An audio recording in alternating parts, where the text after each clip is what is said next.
Hello, guys. Welcome back to the Chelsea Godfather channel. It's the Chelsea Godfather reporting back to duty. Please subscribe to my channel for regular Chelsea news.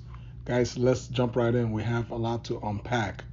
It's not even up to 24 hours ago that the at least as a Chelsea fan, our transfer window has sort of feels like it's been flipped on its head.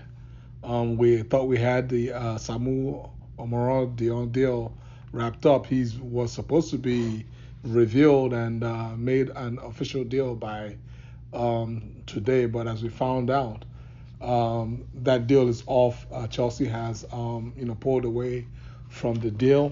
The reason, well, it depends on who you ask, right? Is anything varying from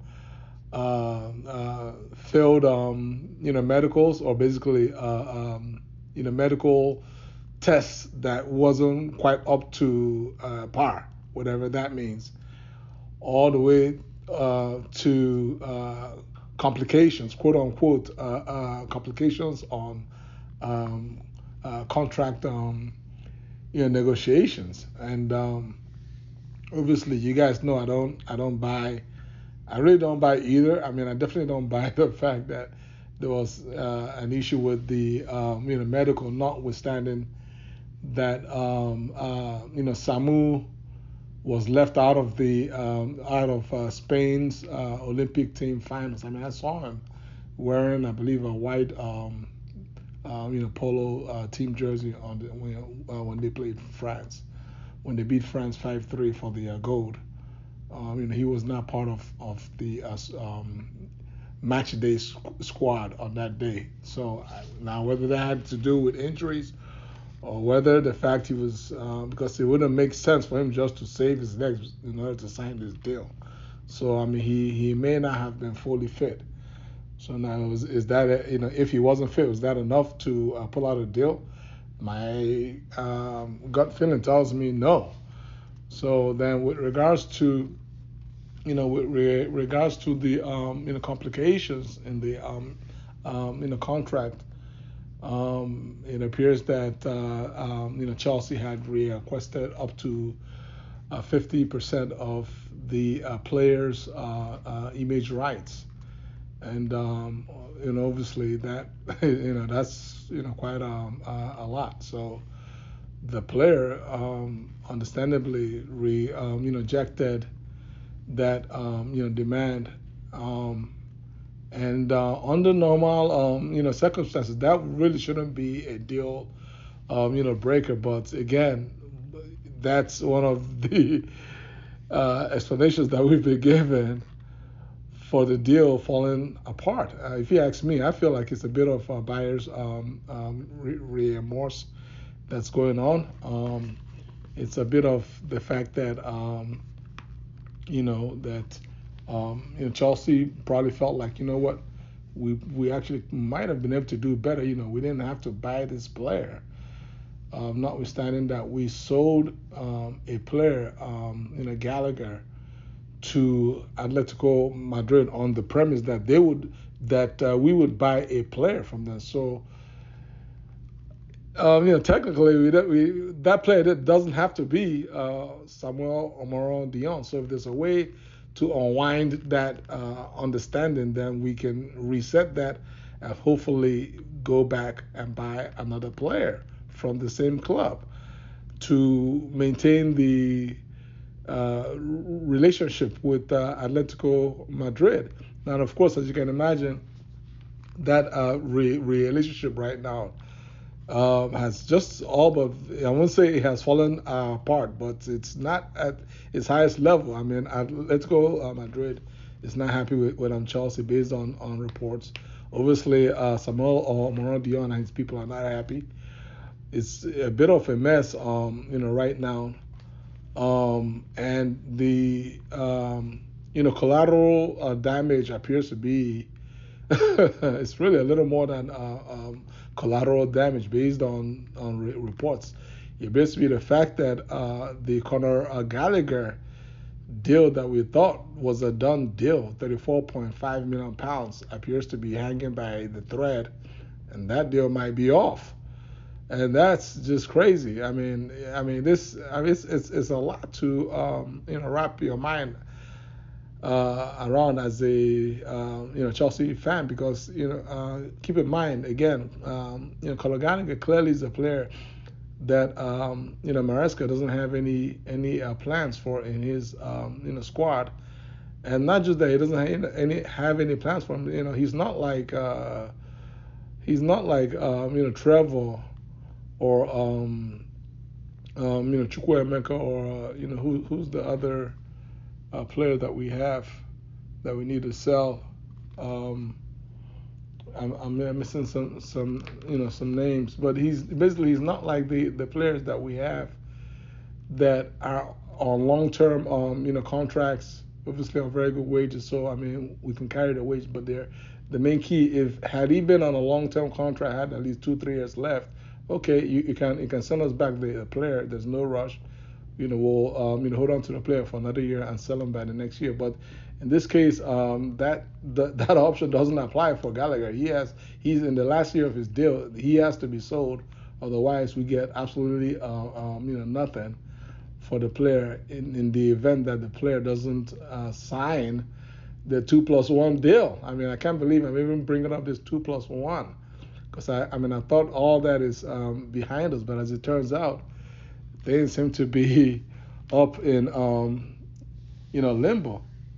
So then that brings us to the role, if any, super agent Mendes has to had to play in any of all this unwinding going on. Obviously, as Chelsea fans, we literally just 2 days ago, I don't think it's up to 2 days, we were pleasantly surprised by the fact that Pedro Neto was basically signed. It was the rumor and the done deal arrived pretty much simultaneously. It was a one-off. You wake up, boom, you hear and boom, it's a done deal, just like that. Wow. We barely had any time to process it. Fans were happy, everybody. Now, of course, you have to pay up. There's always a catch. If it's too good to be true, trust me, there's a catch somewhere. And the catch is, guys, Chelsea, I can help you get this sweet player at a sweet deal, £50 million for Pedro Neto, with minimal drama, minimal stress, but you're gonna have to scratch my back, and my back is my client, Felix, who is still in limbo. And guess what, Chelsea, he did play for you not even up to 2 years ago, and he had a swell time at the club. He actually enjoyed it. Fans were chanting his name. He's still having dreams, like sweet dreams when he goes at night, dreaming about himself in a blue shirt, pinging the ball around left and right at Stamford Bridge. Hey, what if rather than you get that player, the other player that you think that you have, how about you just take this other guy? Is from the same club for similar fee, around £40 million. Is a little bit higher than the Omar Diallo deal, but at least is a player that you already know is going to fit your club. Now, whether he's a little excess to requirements is a bridge that you that will cross at the time. You might have to unwind some other players, but at least this player you have tested. The player is more than willing. He has already said yes. He's my client, and he said yes. If I can do the deal, I would like to go. Please send me to Chelsea. And he's also agreed to reduce his wages to comply with Chelsea's current wage, structure. It's a win-win-win. Right? Because the reality is, Felix is a player whom the Chelsea owners wanted from jump, right, in their first year. right? In the second half of the first year, the Chelsea owners wanted him, but two things kept us from making the deal a permanent deal, and both obstacles are out right now. The first obstacle is the financial obstacle, which is the fact that Atletico Madrid valued Felix at around 70 plus million euros, 70 to 80 million, and now that has been overcome because they've brought their price down, right? And now that first obstacle is like obstacle 1A and B. 1A is the 70 million. 1B was his wages was like very high. Now the 70 million is now close to like 40 million pounds, which is around 50 million euros. And then his wages, he's already he has seen the light. He's seen the light, so he's agreed to reduce his wages, so there's no issue on the financial end. Then the second real obstacle was the coach, which is Pochettino, who never wanted Felix, and he didn't want Felix, and so he was a new manager at the time, and obviously the management didn't want to get off on the wrong foot with the new manager, so they obliged to his wishes, and that's how we didn't have any really path forward in terms of trying to make the Felix move permanent. So fast forward a year and a half later, and it appears that those obstacles have been clear. So now, so that is so basically the ball right now is in Chelsea's court. The ball is in Chelsea's court, and it is in terms of, okay, Chelsea, what do you want to do? Because right now, we have our relationship with Atletico Madrid, and business-wise, business relationships matter. I mean, at this level, there's only but a handful of clubs that you can do these type of mega deals with. They're not that many, and so I would expect to see a deal done, and it appears, Felix. I don't know, I mean, for me, it will make because clearly Sabu or Omar deal has fallen through the cracks. So it's gonna have to be another player. I doubted that we're gonna walk away and they have them send us back, Gallagher. Obviously, never say never, but it seems like that would be a bit of a drastic outcome, and it's really not going to look good. So let's stay tuned on that and see what happens with Felix.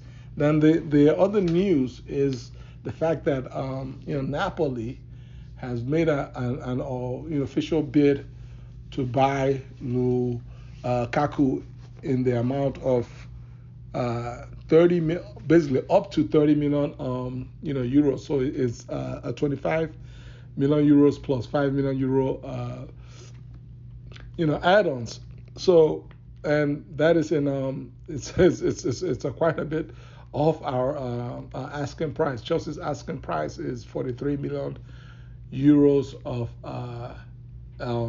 valuation. So in terms of pounds, they are offering roughly around 26 million pounds versus our demand of 37 million pounds.